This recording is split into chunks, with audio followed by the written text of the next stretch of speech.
नमस्ते प्रणाम। हम आप लोग के बीच एक झूमर गीत लेके आइल बानी। अच्छा लगी तो लाइक और कमेंट और शेयर जरूर करब और कमेंट में जरूर बताइब कि हमार झूमर गीत आप लोग के कैसन लागल। आ गईले गंगा जी में बाढ़ राजा जी, अरे आ गईले गंगा जी में बाढ़ राजा जी, हमारा मन करे घूमे के हे ठार राजा जी, हमारा मन करे घूमे के हे ठार राजा जी, हमारा मन करे घूमे के। आ गईले गंगा जी में बाढ़ राजा जी, अरे आ गईले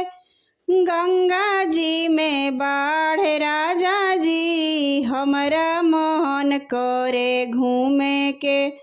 हे ठार राजा जी, हमारा मन करे घूमे के हे ठार राजा जी, हमारा मन करे घूमे के। तीसी भी दह गईले सरसो भी दह गईले, तीसी भी दह गईले तोरी भी दह गईले, दह गईली नदी जवान राजा जी, दह गईली नदी जवान राजा जी, हमारा मन करे घूमे के हे ठार राजा जी, हमारा मन करे घूमे के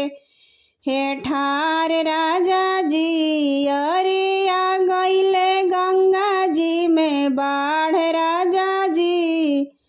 अरे आ गईले गंगा जी में बाढ़ राजा जी, हमारा मन करे घूमे के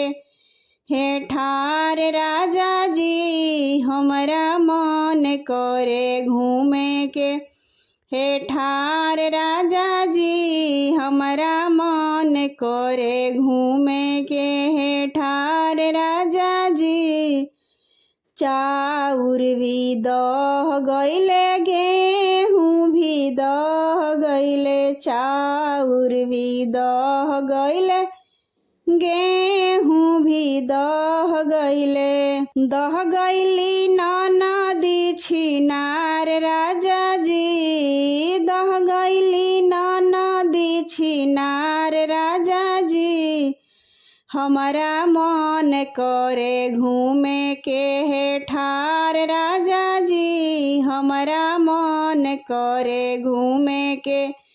हे ठार राजा जी। आ गईले गंगा जी में बाढ़ राजा जी,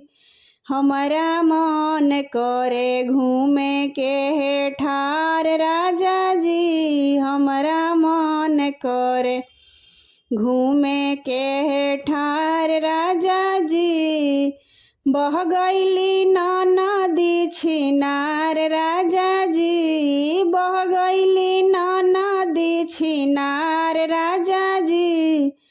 हमारा मन करे घूमे के हे ठार राजा जी, हमारा मन करे घूमे के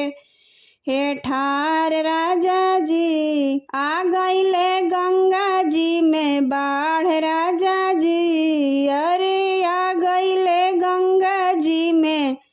बाढ़ राजा जी, हमारा मन करे घूमे के हे ठार राजा जी, हमारा मन करे घूमे के हे ठार राजा जी।